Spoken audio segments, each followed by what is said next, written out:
second presenter this morning, Arthur Dunning was named interim president of Albany State University in December 2013, and then was appointed president in November 15th, 2015 by the University System of Georgia Chancellor Hank Huckaby.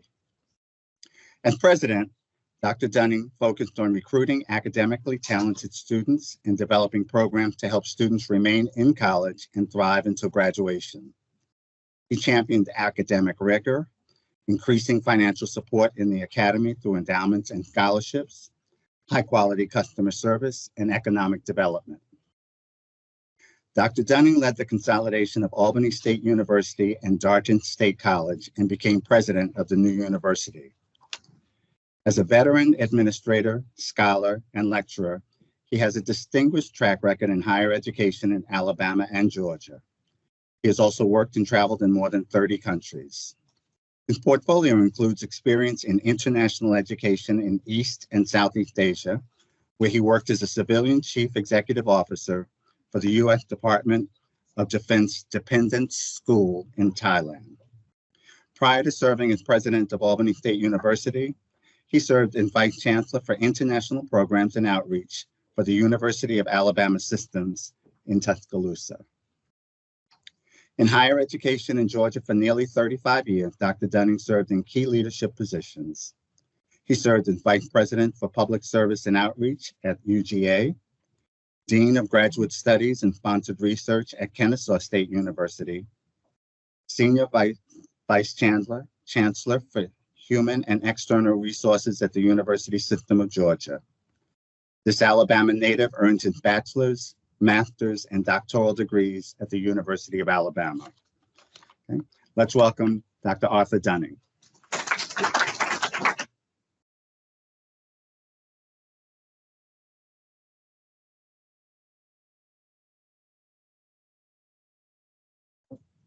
Can you hear me?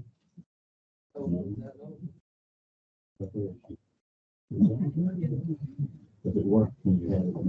Oh, you want me to follow?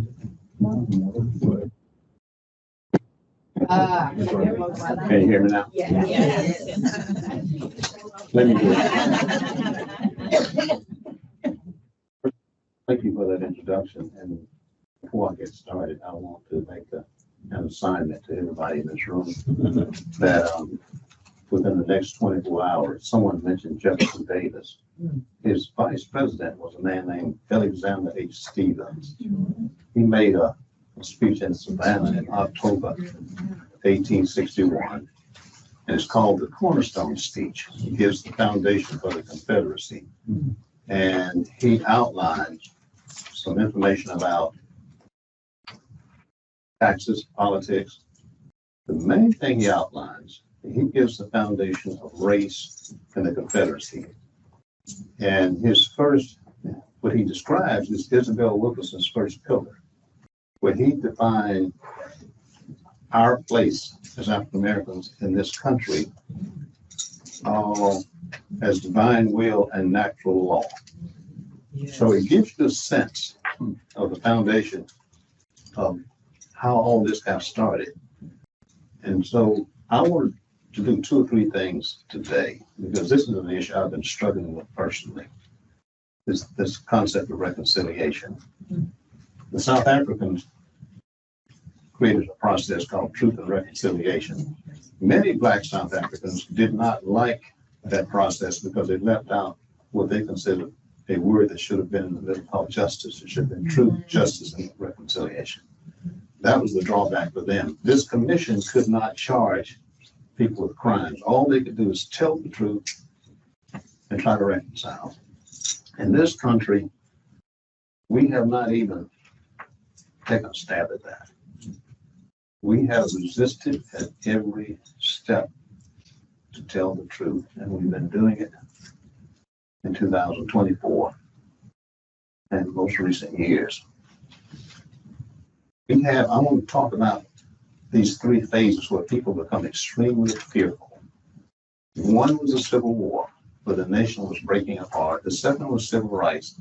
And this third one we're in right now And that's where we are looking at this whole idea of extraordinary demographic change in gender and the concept of identity. So anytime there's some looming social change in this country, people become fearful. And they begin to move in places in ways where it begins to tear of who we are. Now, let me mention the piece about Stephen. 246 years of American enslavement. That's a long time, 246 years. Isabel Wilkinson talks about this. That's from 1619 to 1965 to the end of the war. Then we had almost 100 years of a legal system called Jim Crow, where policies, practices, laws, and codes occupied and controlled every aspect of civic life for African Americans. I spent 20 years of my life under that system, and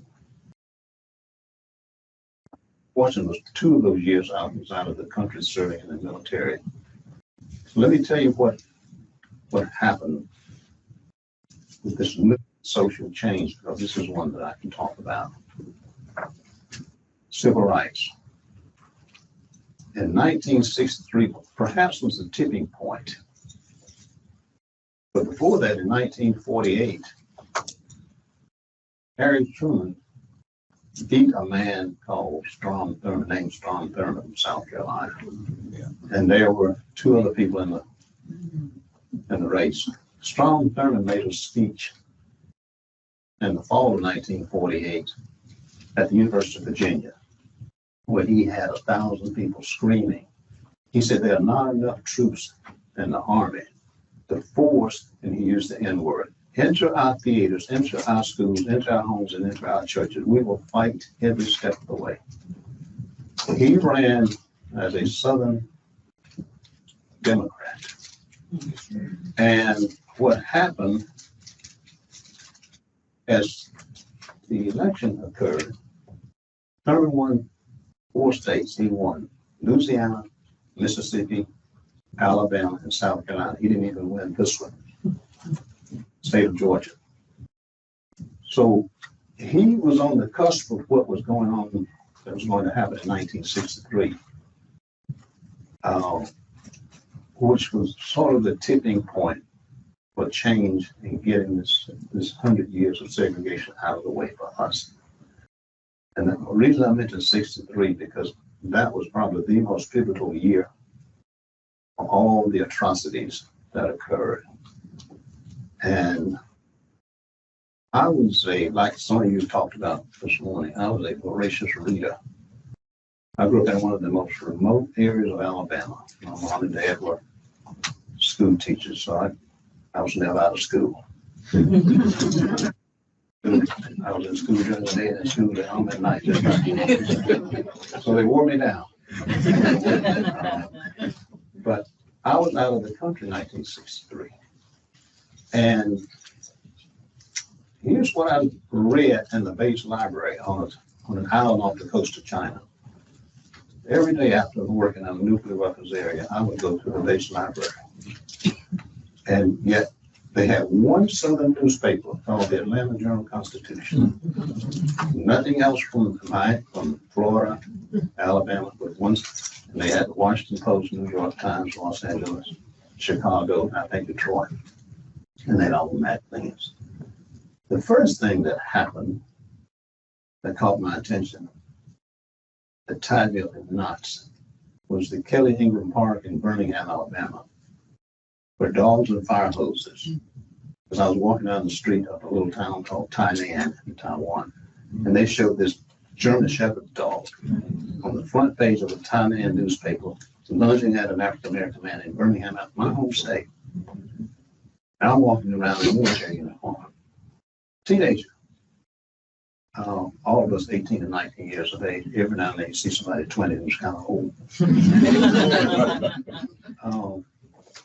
And then the second thing that happened, Medgar Evers was shot in the back in Jackson, Mississippi. He was a World War II veteran. His crime was registering people to vote. That's what he was doing. And that next day, Governor Wallace stood in the door at the University of Alabama. And his campaign was segregation now, segregation tomorrow, segregation forever. And Kennedy, who was the first president to begin to move beyond what Truman was pushing, which is anti-lynching legislation and anti-discrimination law. That was, people fought Truman tooth and nail about that.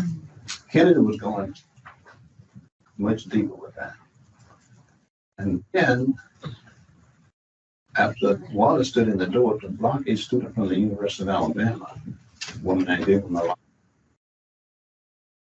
but she is the sister of Eric Holder's wife.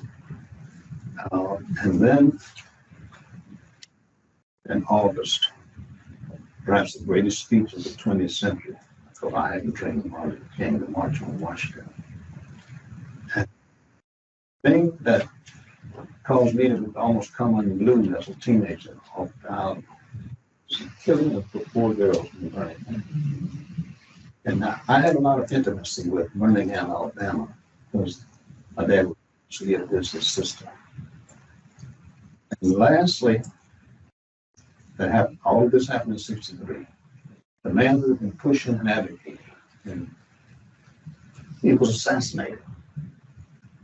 Kennedy was shot in Dallas, Texas. And this is when I understood this concept of reconciliation. That how hard this is going to be while we're talking about it in 2024. White airman, 18, 19 years of age, got a Taiwanese young guy who was working in our barracks, keeping the area clean. I was asleep, I had worked the midnight shift. He touched me on the shoulder and said, "The president has been shot." It occurred to me that he was talking about the American president, because I had grown up in a very remote rural high school. I had one of the world-class history teachers, political science teacher in high school. He had talked about the orderly transfer of power and the peaceful transfer of power. That didn't happen. We don't do that in the United States of America. So he said, no. It's the American president. So I pushed him down out of bed. These 2 white airmen were standing in the hallway, clapping and singing and dancing. Said, "We got the son of a bitch. We got the son of a bitch." And so what struck me is I didn't know what they were talking about. One was from Mississippi, and then go to New York out of it. What they had grasped and what I had grasped, we were on different poles. They were looking at a man who was advocating that other people like me should have shared citizenship, should be part of this picture. And Kennedy was articulating that. So that was the Civil War and the Civil Rights. That was the pulsating change. Now, so here we are, 2024. What is happening now, that is, as we speak, right in front of us, is this looming, this is what I consider the third piece, and we don't know where this is going to end up. But this nation is undergoing a demographic change like we've never seen. This multiracial, multi-ethnic, and multi-religious. America is an idea of our race. So people are pushing back, and they're fearful, and they're fighting. They did it in the Civil War, they did it in the Civil Rights, and they're doing it now. Yeah. So here we are trying to navigate through this. And when I saw this piece in Taiwan, that was my coming of age. That was my beginning to understand. And as I've heard this morning, some of you talking, as I feel in my own soul and heart, is that James Baldwin said, history is not something you read about in the past, it lives within us. It's how we talk, how we think. We've seen examples of that in here this morning, in our memories. So I have been trying to think, what can a nation do when it only deals with the mythology of the nation, not the facts of the nation? And as we're looking at banning books, looking at not telling the truth, looking at not saying that the Civil War was about slavery, it was. And we're looking at, someone mentioned lost cause back here. The lost cause narrative was benevolent slave owners and happy Negroes. That was the lost cause narrative. This slavery piece was not all that bad. It was a jobs program. Yeah, right. So it's not all that bad. So the people who are fighting to keep the system in place got a chance to write the story. Yeah. They got a chance to write the story. And so we're in a place now where we are really, really struggling. And my wife is in the audience, and she's chairing the board of the Southern Poverty Law Center. And one of the reasons I like her a lot, she doesn't agree with me. She doesn't buy what I say all the time. And for me, that's healthy. So how do we speak with a voice as African Americans in this country and speak in a way where we begin to give that voice in ways strong, determined, and demanding, and making sure that the blood, sweat, and tears of those 246 years, almost 100 years. I'll say one more thing about, when I think about the state of Alabama, I did not learn this until I went into the military. There's a hierarchical structure in this country about geography. And so I realized I was in the poorest state, one of the poorest states next to Mississippi, and one of the poorest regions of the poorest state, and Black. And that I'm supposed to be, if there's a bottom, that's where I'm supposed to be. And I never knew that until I got it. And so we have this conversation, and we can move forward in a minute, but I have deep passion and love for blues music. But I spent a lot of time as a teenager, much to my mom's dismay, in juke joints. Because I like the music of Bobby Bland, B.B. King, Buddy Guy. And but so as I've traveled and learned, I've learned that music, cuisine, dress, speech, manners, all those things that make us who we are. Gives a definition of who matters and who does not matter. So my wife said, "You're thin-skinned about Alabama." I said, "No, it's beyond that. I despise people who do that." And so the reason I tell you that story is how we've gotten caught in this stratification, and Wilkerson talks about it a lot, of not being good enough. And now we are not telling stories in the history that we got in some of the schools in segregation. And I'll say this to the lady who said in the back, there's not a day that I don't think about how pleased I was to have grown up in a segregated high school, because it gave me such a sense of things that I think that maybe we're not doing as well now. I could be wrong about that, but I do believe that. So this whole idea of moving to this phase of now, this demographic shift, is how do we do that? And then we move to the reason I want to give you that context is the background. This background was on my mind all the time at Albany State and Darby State when we consolidated. And I want to highlight something that someone said this morning. What happens to a people after 246 years and almost 100 years? That's almost 346 years of our time on this soil. What happens? What happens to you? How are you affected by the things that people do to you, and how do you internalize some of those things that people do? So during this consolidation, In 2015, the Chancellor of the University System asked me to come to Atlanta for a meeting, just the two of us. And I think they had consolidated almost maybe 5 campuses throughout the university system, moving from 36. But I worked in this office right down this, a few miles down the road here, across the street from the Capitol. And I knew this man well because I worked with him at the University of Georgia. He said to me, I've been thinking about consolidating Albany State and Dart State College. And I had only known one other, it's Tennessee State and University of Tennessee, Nashville. Downtown years ago used to be UT, University of Tennessee, Nashville. And through a federal court, it became Tennessee State downtown. So it was done by law. But there was not one done by a governing body. And this was going to be done by the decision that the university system would make. He said, but I've been thinking about this, and so we talked. And he had a level of religiosity about him that was not wearing on his sleeve.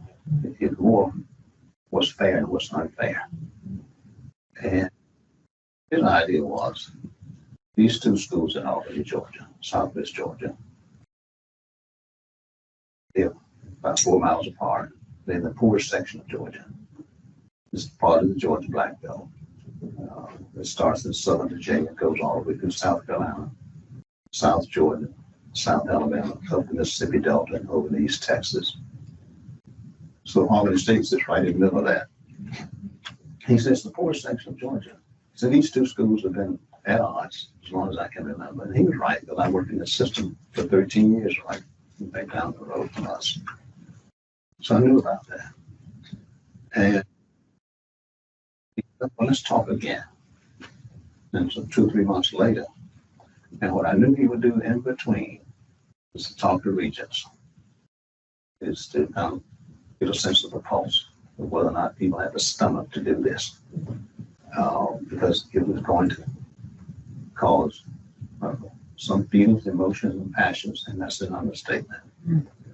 And so when I came back to visit, he said, I'm going to take this to the board in November.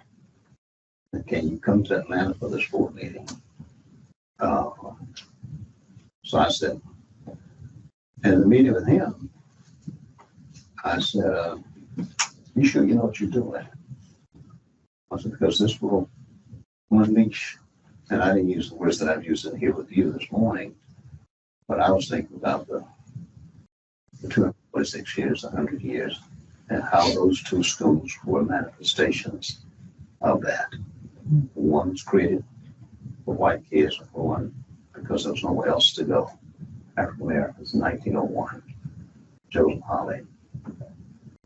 I said, it's going to bring out a lot of unreconciled things. He said, I know. He said, but do they know how far to Georgia economically? They are behind the rest of Georgia racially. And here's what he was alluding to when he said behind the rest of Georgia racially. There are 2 cities, Birmingham, Alabama, and Atlanta, Georgia. Birmingham was offered the airport because it's geographically located much more centrally than Atlanta. Birmingham, Atlanta had Ivan Allen and Robert Woodruff. We had Eugene Bull Connor.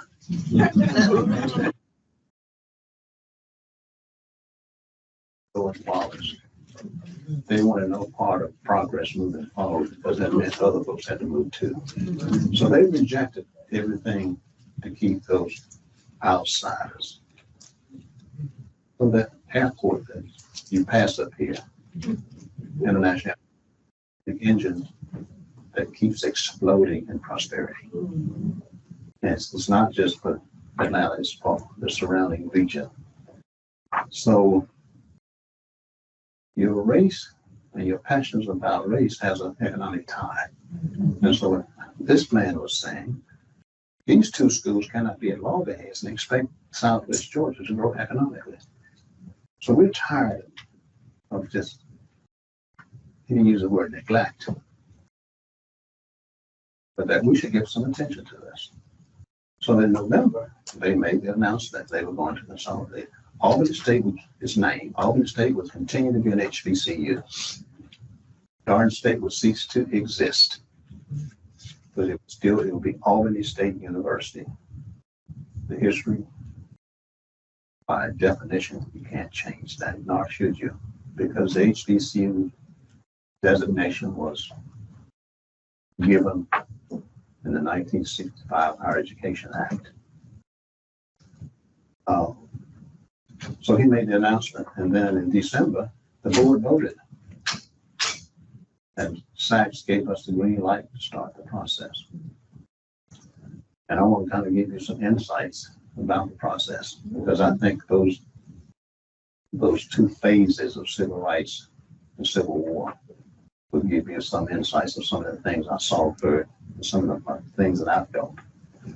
And I had already retired, but I saw myself in these Albany State students. And to give you a little sense of my own history, my mom and dad went to Albany State, Tuskegee, had Uncle his one to Wilberforce. And so I had a whole lot of information. But when I came out of service, I had the GI Bill and went to the University of Alabama because I had taken some classes off the National Air Force Base in Montgomery. And I could afford Tuscaloosa, because some of our campuses, black and white, I was looking at out of state, was more expensive. And as an old man at 22 years of age, I was on my own. Culturally, I was not on my own from my parents' standpoint. I think they would have helped. But culturally, where I grew up, you're 22 years old, you served in the military, you don't have your parents anymore. You start your own life. And so I saw myself in these students because I've had some experiences because of education and learning that sometimes it astonishes me, given where I came of age, seeing the countries around the world, places I've traveled and places I worked. So I went to Albany State with the notion of not needing a job, could not be, even when I was working, I feel like it could not be threatened. So I felt this notion that the entree to something that someone kept mentioning, in a very significant way in the back. We have been denied education in so many ways with hand-me-down things and denied accumulation of wealth. Those things that give you a sense of self and empower you to be men and women. People figured out how to stop that. At least take a stand at that. So I saw these students as being in a position to do things their ancestors could not even imagine, because that's where I was. I used to love going home because there were women in my community that tell sometimes about what I was doing, what I was thinking about. It was so far from what they'd ever done. All they could say was, "Bless your heart." And all they could say, "It sounds good to me. I know your mom and I know your dad. That's good." So I had this not idealistic notion, because I knew what I was thinking about. And so when we started the process and the announcement was made, as expected, there was a political social explosion, civic, and everybody who spoke with me seemed to not be able to restrain themselves with their candor. I want to talk about the first meeting I had, and I'll make sure I don't go over time, so we'll have time for conversation. I think this demands conversation. Because I met with a group of 8 or 9 white business leaders lawyers, business owners in a law office in Albany. And they were Darden supporters. So I walked in, one guy who was an attorney I had gotten to know fairly well, but we had the usual coffee and pastries and small talk. And so we had this long table. So they said, no, you sit at the front. You sit at the, we want to sit around and talk. And so I gave this kind of opening about what the process would look like, who would be involved, and the mechanics of it. I finished, one guy raised his hand. Said, Dr. Dunning, what in the hell is an HBCU? And I said, I started a chain of state in 1837, which is almost over 20 some years before the Civil War. It was the first HBCU. And I kind of took about 10 minutes to parallel some of the things I talked about. These schools mirror American society. And he said, well, I'm going to tell you this. White students are not going to go out to Albany State. They're just not going to go to school over there. And I said, we have graduate students that are white already now at Albany State because they're getting certification as teachers and principals and superintendents. They get certification. He said, yeah, but that's different. So he was adamant. And why was he adamant? This notion, I think it was Isabel Wilkins, pillar number 8, innate inferiority, innate superiority. That there's nothing on the Black leadership, on the Black faculty, on there's nothing you just. So they're not going. And he was saying almost something as stating it as like the sun rising and setting, it's natural laws. This is just not going to. They'll go up the road to Georgia Southwestern before they go over there. So it's going to be an economic issue, Dr. Dunning. I don't mean any disrespect about this. But do they know in Atlanta what they've done to us down here? They're going to. So then I said, well, you do know that we're the poorest section of Georgia. So has this worked? Has this adversarial relationship worked out very well? Well, I understand. And here was a guy who's affluent in a poverty area. So he wasn't feeling anything I said. So I said, but you look at almost every measure, whether it's high school dropout, incarceration rate, infant mortality, birth rate, all the things that nag at a society, we lead it here in this community. And the best asset we have is learning to help us navigate out of this process. So having these two campuses who are close by, both university system schools, both state schools, one is a 2-year college and another Albany State has bachelor's, master's, and AAS. So they make a nice academic fit, except for the race. So here I am dealing with logic, reason, and data. He's dealing with passions and feelings and emotions. 2 different galaxies about this. So it went on for about 3 hours. And we spent a lot of time mostly talking about the region, the history, the background, why Albany State was created, why Darden is here. And almost every stereotype that we've had, and I thought about this a lot over the years, came out in that meeting, is we have money in our foundation at Darden State College. And Dr. Dunning, I'm worried that if we give it to those people at Albany State, they're going to spend it like drunken sailors. So the notion of ship is irresponsible and lazy. So that was if you know, many of you are well read in, but that's what was being said. Fiscal managers, and what I said to my colleagues at Albany State, This is not trying to give somebody an image, but fiscal stewardship is something you expect of all of us. We expect that of ourselves. We're not worried what another racism thinks about this. This is something we should be doing. So we went through a litany of things that was said in, quote, a very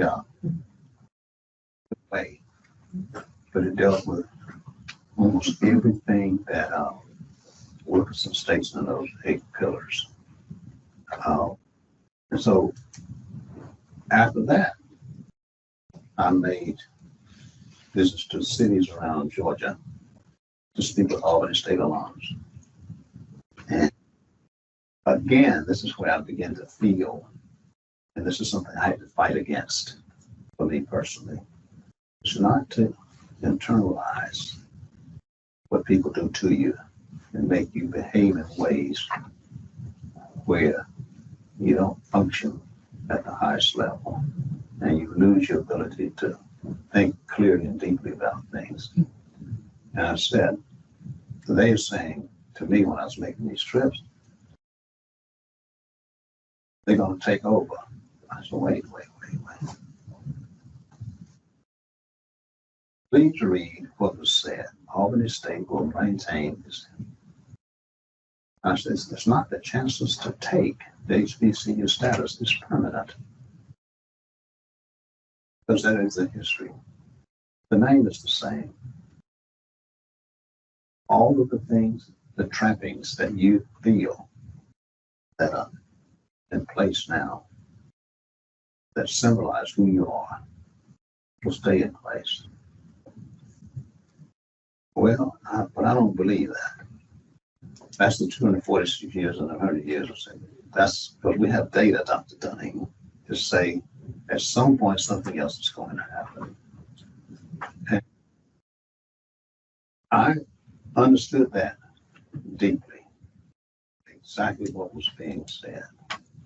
Because I, like many of you talked about it here, I grew up in a school where we got used books. White kids use them 1 year, we get them the second year. White kids use the desk 1 year, we get the desk and have to repair them. That's throughout the South. I knew that story. And what they were saying to me, this concept of trust. If any country, any church, any organization, any school, where there's an erosion and breakdown of trust, you can't manage it. And this is kind of an aside. As a nation, that's exactly where we are right now. That's why this demographic piece and the change I mentioned earlier, I can't think of a place now where people are not trying to, some of my most visible political leaders and those that aspire to be leaders are tearing at the fabric of this concept of trust. Mm-hmm. So what the groups were saying to me, Dr. Dunning, don't you trust this? And I said, you know, I haven't been in a single meeting or heard a single discussion where there's been any discussion. I said, there's some things that the Chancellor and the Governor do not have a say-so about. And that's the HBCU status. So we started the process with those two groups having those points of view that reflect those 246 years and 100 years of Jim Crow. That's what I was hearing from both sides. And on campus, when we started the process, it was interesting because if we were number, I think we were number 6 in the consolidation. They'd done it 5 times. So they had a template, but that template did not take into account what I've talked about several times this morning. The template took in had a process of mechanics, but it did not have the mechanics of the 246 years and 100 years of Jim Crow. Couldn't account for that. It was just, it was like a recipe. You mix this, you put this, and then it's done. And what I regret most, and I don't know if we could have done it because the template didn't allow it. And had we tried it, could we have managed it where we would have gotten the consolidation done? Because for I have felt, and when I've seen it attempted at times, we will play out this lack of conversation, this lack of coming to grips with reconciliation. We try to play it out in a 2-hour meeting. It's not possible. This title, this says reconciliation is impossible. And this is something that's been on my mind a lot since I retired. I have some of the deepest feelings about what I saw. Those people I so respect in my community, what they had to endure, what my grandparents had to endure. I don't know how you pay for that. I don't know how I can stand here today and say, you know, if you're refusing as a nation to acknowledge those 246 years and say, no, he had benevolent people and people were happy. If that's what you're saying about this, in this next 100 years, you're saying, oh, it's divine will. If you're saying that, and you still won't tell the truth about this, how can I stand in front of you and standing in front of the group, say, I'll reconcile if a nation still continue to lie about its past? And that's what the South Africans were trying to do. Mandela, one of the wisest people I've ever read about, he said, if you have 30 million Black South Africans and 6 million Afrikaners, that we want to manage a new South Africa. Somebody has to stand up and say, what did these people do? We're going to talk about it, be on television. Desmond Tutu, an Anglican bishop, well respected, one of the most respected people in South Africa. And part of the process, we have to tell the truth. Our nation, for whatever reason, have refused at every step to acknowledge those 246 years and 100 years. So here we are looking at 2 campuses. Now, who are reflections of that? So as we move through the process, there were things we did well and there were mistakes that we made. And we had to come up with a consolidated history of the 2 campuses. That was hard. Excuse me, because they were trying to integrate oppressed and oppressor history. Was wordsmithing to try to do this in ways where you factually state why they came into being and give this new history. We looked at top 25 HBCUs in the nation. I think about 10 or 12 mentioned in their mission, and the other half mentioned in their foundational guiding principles as a secondary. So given that black school, white school, we put our from the mission statement to the guiding principles still in there. By law can't be changed, but the movement from here to here, there was not enough discussion about that, why that was done, and all sorts of suspicions arose. Some of you, we all have phones in our pocket. But I learned a lot about social media, how this concept of disinformation, the concept of factual stuff, and how many people believe that they see on these phones. I was surprised about that. Should not have been, but I was. I've come from a generation of reading books and not being driven by just whatever anybody says.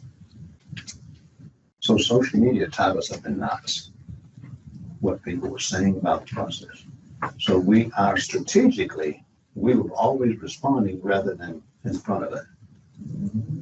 And it's almost like in a race. Once you get lapped 5 or 6 times, you get behind, it's hard to catch up. So we're always putting out fires around something that's so, one of the most passionate things in America. It's race. So we couldn't, it's like that was a fire a day. So that was the second part. We had to go to the Regent's office in March with the new mission statement, the new guiding, with the mission statement, the guiding principles would be in the fall 16. And then in September, we had to give them what is called a prospectus. This was in September 2016. I came to Atlanta. Decatur went to Saks after they had received it. They said, you can drop it in the mail. I had gotten so tense about the whole process during that time. I had somebody to drive it up from Albany and to put it in their hands. Yes, you do not do it. I want a human being to give it to another human being. So they did that. So I came up and met with the people at Saks. They said the prospectus looks good. We will take it to the annual meeting of the Southern Association of Colleges and Schools in December 2016.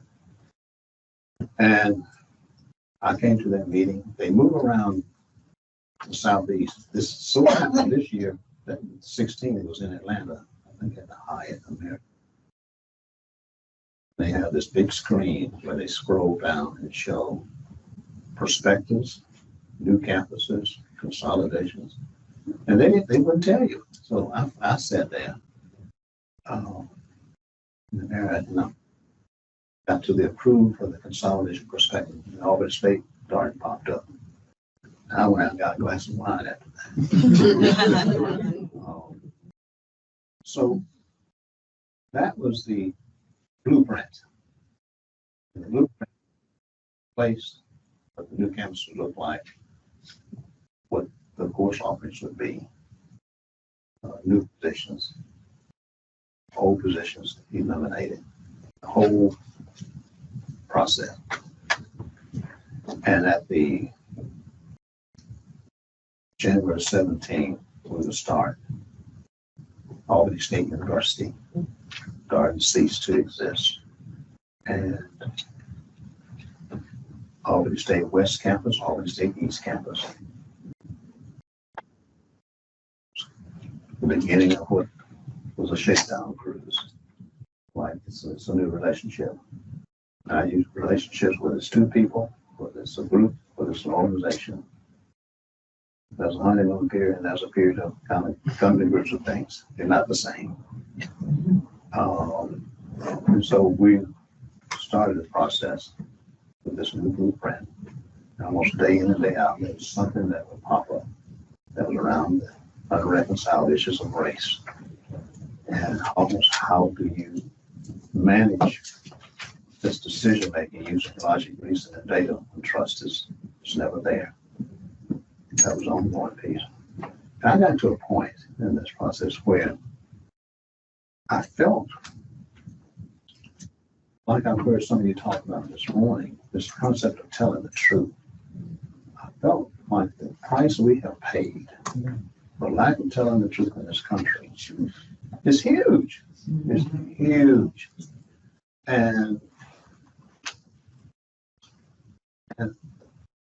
I want to give you the best example of the one that caused me the most intense feelings and a sense of sadness.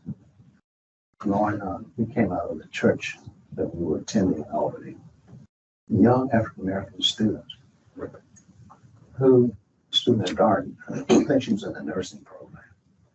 And she said to me, Dr. Dunning, how this process, and I'm about to graduate, will my degree still show Darden? And I told her that it would show that because we were those who were involved in the program who graduated. She said, because I don't want, this is a young black kid, I don't want my degree to come from Albany State. I want it to show Darden. I said, why is that? Well, most of my community said she started hemming and hawing. She said, well, some of these folks don't respect Albany State.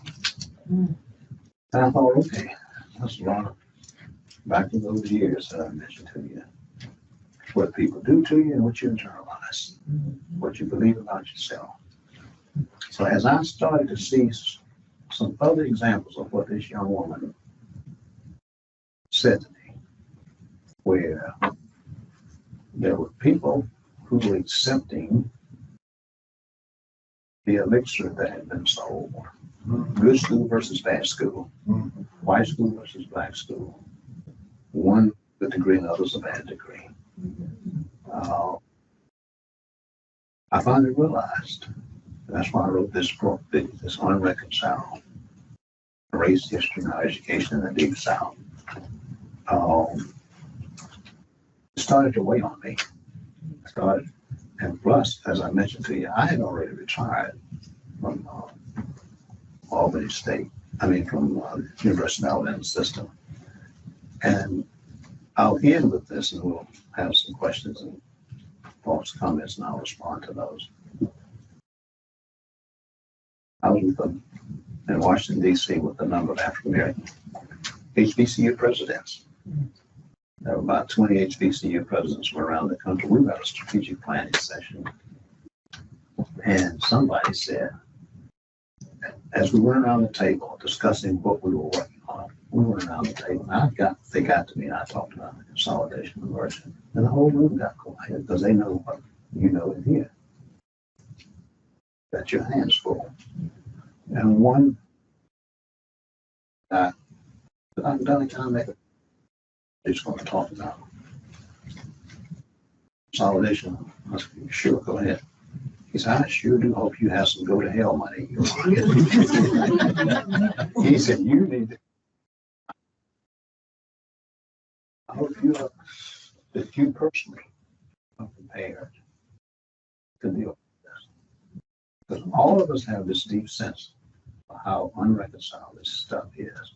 And I think we're all stuck in this discussion right now, because I think many of our fellow citizens are ready, because of this demographic shift and this concept of identity. People are threatened by these conversations around identity in this country, not just gender, but others as well. It's driving them off the edge. And many people are ready to give up.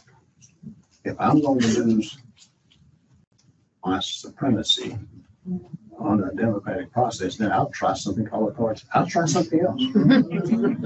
I'm willing to tear up the system. And I'll say one more thing. Because when 18-year-olds walking through a weapons area, this white guy from Mississippi, we were together for 8 hours.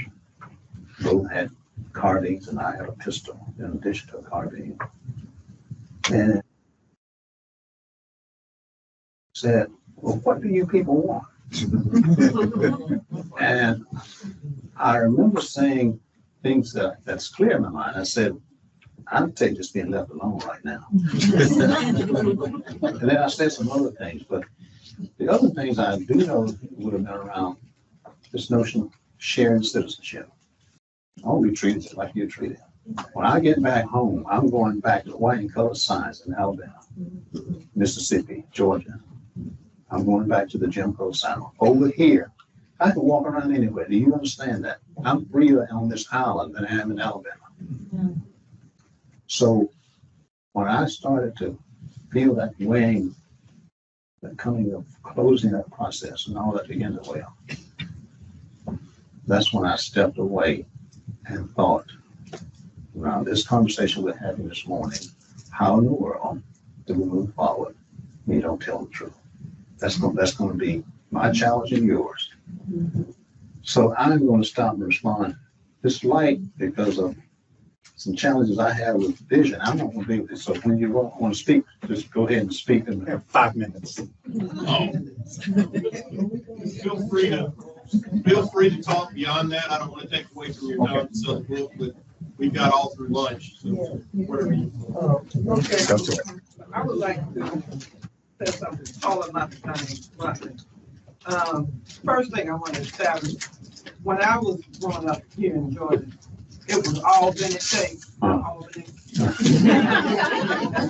My wife pronounces it that way. Right. The second thing is, your talk sparked a thought in my head that when the activists were preparing for the civil rights movement, there was spiritual preparation.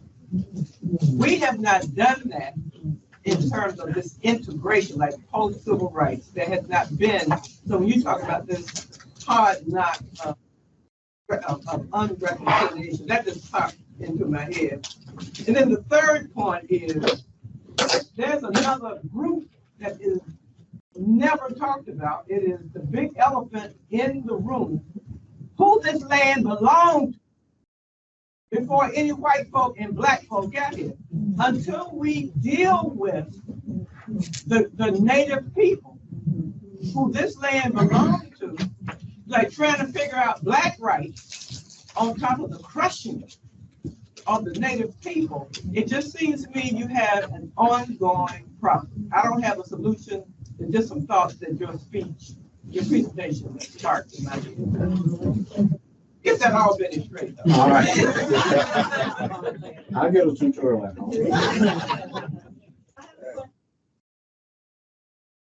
I'm Tamika.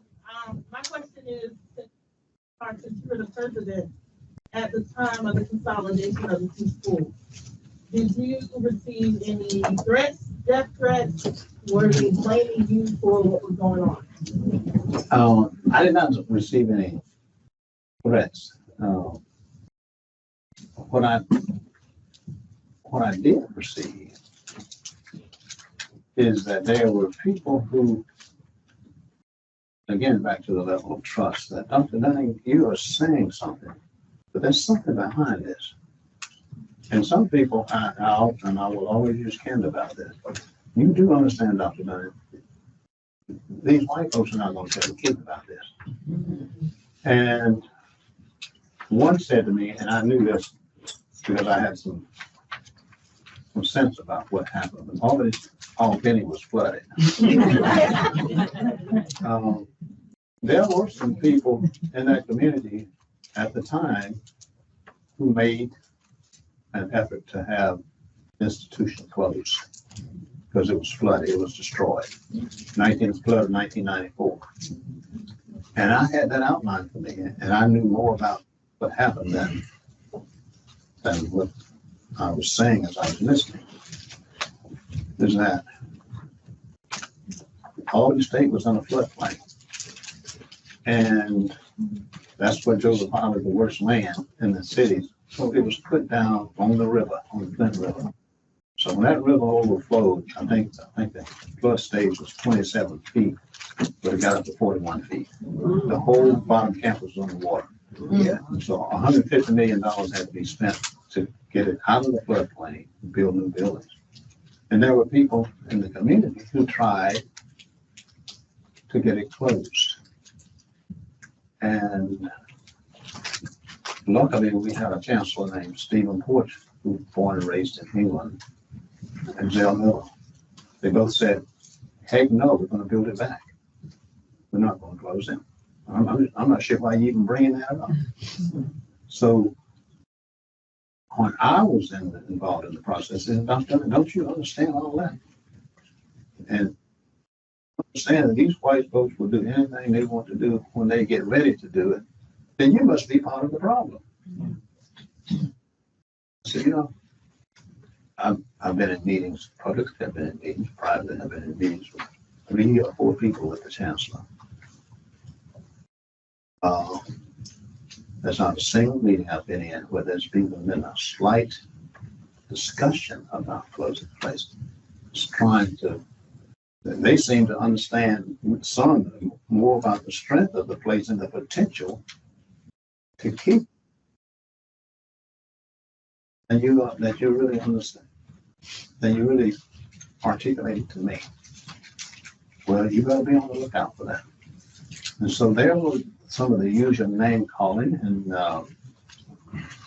and some directed at me, no physical threat, but the whole idea of, are you selling out? Are you part of it? Are you, and having, and I owe this to my mom and dad. I don't know, is the sense of independence, physical or any other kind of threat. I'm not moved by that. But we had that. We had some, and it came mostly from our clergy, the religious community. And for me, that was a disappointment because I looked at some of the parishioners again. This concept, and the reason I see it and know it, because I grew up in it, the normalization of scarcity, the normalization of low expectations, the normalization of just making do.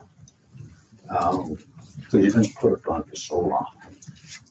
And that's one of the reasons I love the blues song. Albany King has a song, I've been down so long, the down don't bother me. And what he was saying, I'm kind of adjusted to this. I'm saying you don't need to adjust to this as a way. And the reason I know it is I saw it as a child. I saw it from some strong, hardworking, strong-willed African Americans who were up against it. Up against those things that those phases that I talked about. And so when I hear people talk about shifting ways of irresponsibility, especially some of my African American friends who talk about Alabama, all I push back on is these folks, they didn't have a voice, but I had one. So don't talk to me about this. They did not have a voice anywhere.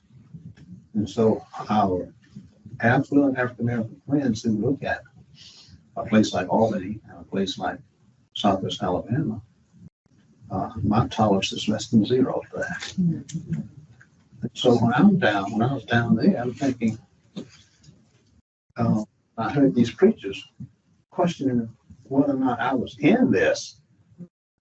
That offended me to my core. It was so offensive. And I finally said, this place needs a person who can go for 7 to 9 years to lead this institution, to facilitate, to work with faculty, to get students to some of the best graduate schools in the country, to have them have mobility to go anywhere. That's a strategic journey. And from a person standpoint, I didn't have that kind of time anymore. I had to gone through a process. And I didn't like orthodoxy. I've been over 30 countries around the world. I've always looked at the best ideas, whether it's in Cameroon or Taiwan. I like getting ideas from anywhere. So this little place cannot just stick to its knitting, do what we've always done. If you're standing in the pulpit suggesting that, this gap is too wide. That's about a 9 or 10 year process at least. And so that's the piece. I wanted to ask you about the practical price of reconciliation. So last year they had, the stories that come out about how much the land grant HBCUs are owed, like Fort Valley, I believe it was in the hundreds of millions of dollars. Some of them was in the billions of dollars, just with the discrepancies in state financing over the years.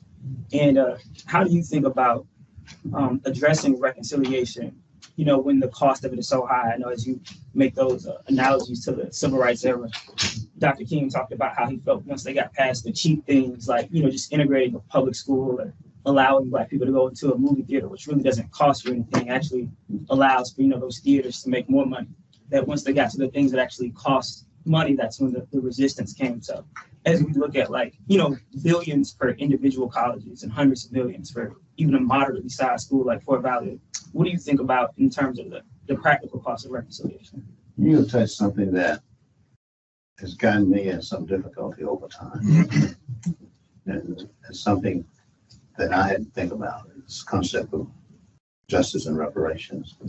When I looked at what you just described, the financial cost of reconciling and the civic conversations about none of us alive today had anything to do with that. So we're not going to spend any money on that. I had nothing to do with that. I was left with my own life, left with taking what I have and trying to be efficient and effective with it, get the most out of it I could, because that's one aspect. Money is not there. The second, I have a personal opinion about this. I would not accept a dollar, what people, what was done to people for 246 years, especially the 100 years from 1880 to 1920, the lynchings and killings and burnings that happened in the Jim Crow South. So can you give me some money to fix that? From a personal standpoint, something else has to be done. I don't know if you can give me money to do that one. Is it telling the truth? So this is only me speaking on this one. So the practical piece is how much many billions of dollars, where would it come from? Who's going to pay it? And what legal and governmental system that would bring that forward? I just say one point on the for these universities. This is money in not from the from slavery, but from, I believe the study came out last year, maybe looking at like from 1980 to today. So this is in our lifetimes, from taxpayers' lifetimes, just for. Now that's in that case, yes, no question. That piece probably has a better chance if you're talking about that block of time, 40, 50 years. Yeah, no, that's when it comes from state legislators.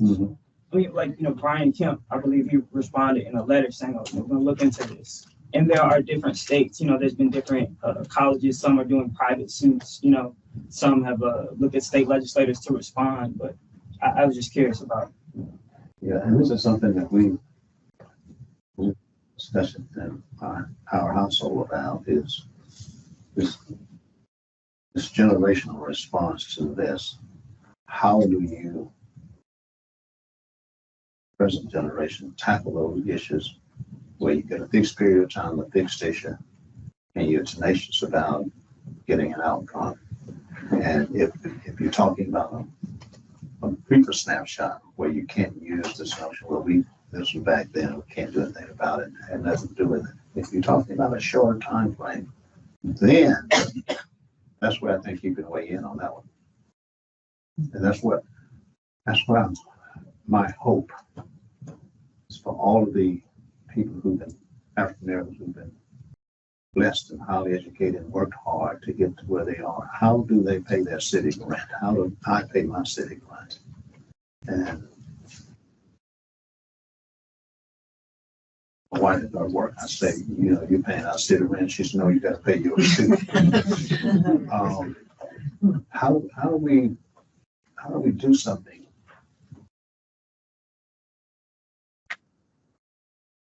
respect our space, that we've been given this space and our voice to do these things, and we do something with it? And what you're describing is a short, and you're right about it. If the snapshot and the time frame is shorter, then we can begin to articulate that. But what I was describing, I don't have a dystopian view of America. I have a balanced mythology versus fact. That's the world I try to live in. So how to do that in ways. But I'm giving up on the 246 years. I can't imagine. I can't imagine that. I can't imagine enslavement and the thing that went on with that. I can't imagine Jim Crow, because I was coming to the end of that sort of intense change. Now, as you're describing, yes, this is a place where I think it can begin to rectify. If it's 40, 50 years, absolutely weigh in on that.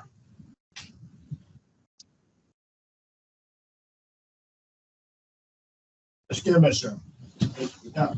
Okay, basically what he was talking about. See, what has happened, my perspective now, we, as you was talking before, we are in an area now, whereas what's going to happen tomorrow? Because some of the things that are always, that we thought that we had conquered, but now we're in a position now where we're fighting against, in an area that, like you say, maybe forget about democracy. Maybe we think about autocracy now.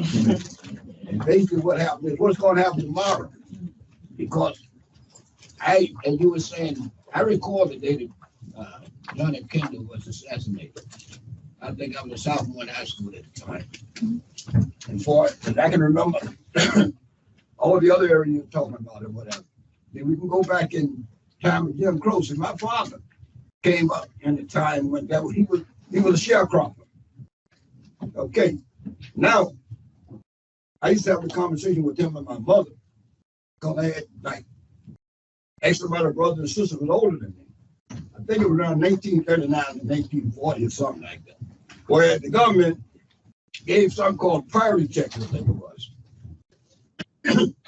And what happened is, according to what he told me and my mother told me, that when the government paid these farmers, what happened is to not to grow a certain amount of crops or whatever, that the landlord or whosoever wanted to take the checks. So my father being a stubborn man, and he said he wouldn't want to give his up. He had 5 kids at the time. So they told him, say, well, you got to get the hell out off the land. So I understand he had to pack up and he had to move. So the fight that we are having now, talking about, like he was talking about reparations or something. Forget about that. You're not going to get that, as far as I'm concerned. Just like now, what happened is you got a situation where the administration is talking about forgiving certain debts as far as college tuition or whatever. That's a fight too, because you got a certain element of people that pay and certain people that are still paying. But that's a long shot. Yeah. But and getting back to what you said about schools, colleges, some say one got a better education than others because they were white and one was black. My niece, I have a niece that she was a school teacher in Michigan. She's retired. She's one of our individuals work with her. Say, her daughter graduated from the University of Michigan. And she graduated from A&T University in Greensboro, North Carolina. So one of our colleagues told us that, well, your daughter came in the front door, you came in the back door. She said, isn't it ironic that both of us came to the same place, though? So, everything you're talking about, I can identify with because maybe you and I are the same age or whatever. So what happened is, as I was saying, right now we're dealing with a situation where they're talking about diversity and whatnot. Now this thing that we're fighting over now is for diversity in corporations or whatever, but just nothing that happened yesterday. Because I recall in 1978, I think it was, out in California with the Alan Barkin situation. And so like little by little, that some elements trying to send you back. And this is what we have to look for because we're at a crossroads now. And what happened, I don't know what's going to happen tomorrow, but politics, economics, religion, all this stuff in the Twilight has always been.